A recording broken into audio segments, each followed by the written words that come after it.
Module 1, DNA, From Ideas to Discovery. From the time that William Bateson coined the term genetics to the actual discovery of the structure of DNA, a great deal of discovery had to take place.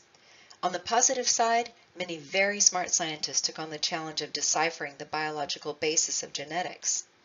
On the negative side, many fixated on the idea that if desirable traits could be bred into plants, and the information for those traits was carried in genes, then perhaps this strategy could be used to proliferate desirable traits in humans too. These ill-founded ideas about eliminating undesirable traits like criminality and mental disorders, and increasing positive traits like intelligence and beauty through genetics were devastating to many. Fortunately, it is actually diversity and variation that strengthens a species, and these ideas have largely fallen by the wayside. Genetics was at first a mathematical pursuit. Mendel began by observing and counting the progeny of his crosses. Based on his statistical data, he formulated his hypotheses about how genetic information was transmitted in discrete units.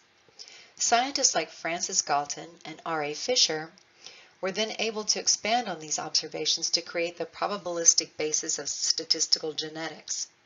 For example, if the information encoding a trait is passed in discrete units, and one copy of each of these units is passed from mother and one from father, then each offspring has two copies of this unit, and the probability of receiving a particular copy from each parent is 1/2. These probabilities could be extended to any number of relationships, and they were important to consider in the context of confirmation of the biological side of genetics. In addition, Fisher also applied combinatorial mathematics to model traits that were not discrete, such as height or skin color across a population. These mathematics could also take into account environmental factors in the determination of traits, such as nutrition on height or sunlight on skin color. We'll revisit statistical genetics in Module 6. In the laboratory, geneticists began using other models, in particular fruit flies, or Drosophila melanogaster, as they are known scientifically, to study the transmission of traits. While these pesky creatures are annoying to have in your house, they have been super useful in genetics because just like plants, they can be selectively bred, and even better than plants, their lifespan is only 7 days. By looking at insect embryos, it had been hypothesized and confirmed that genetic information was likely contained on chromosomes, which were so named because the filament stained blue under the microscope. Just as Mendel counted pea plant traits, so did Thomas Morgan and others document the numbers and proportions of traits in fruit flies and other model organisms. Through these counting experiments, the concepts of independence, linkage, segregation, mutation, and the idea that genes lay in some kind of sequential order on chromosomes were reinforced. The fields of biochemistry and embryology were also moving rapidly forward at this time. Microscopes allowed biologists to examine the structure of cells and microorganisms, and the chemical nature of numerous molecules, including proteins, sugars, fats, and acids, was being deduced. It was Linus Pauling's work on the nature of chemical bonds that was a critical step for moving forward at this time. In addition, the development of techniques like chemical digestion and X-ray crystallography were key to deciphering the structure of complex molecules like DNA.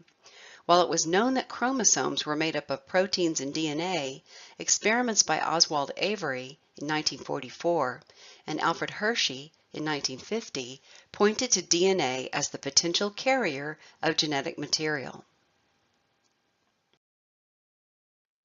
Avery based his experiments on two key observations. First, that genetic information is likely contained in chromosomes, and second, earlier experiments conducted by Frederick Griffith had shown that non-virulent bacteria can be transformed to virulence just by being exposed to some factor present in strains of virulent bacteria that had been killed by heat but not destroyed. Avery created a series of experiments in which he systematically destroyed the protein, RNA, and DNA found in these killed virulent strains, and he observed that only when DNA was removed was this transformation prevented.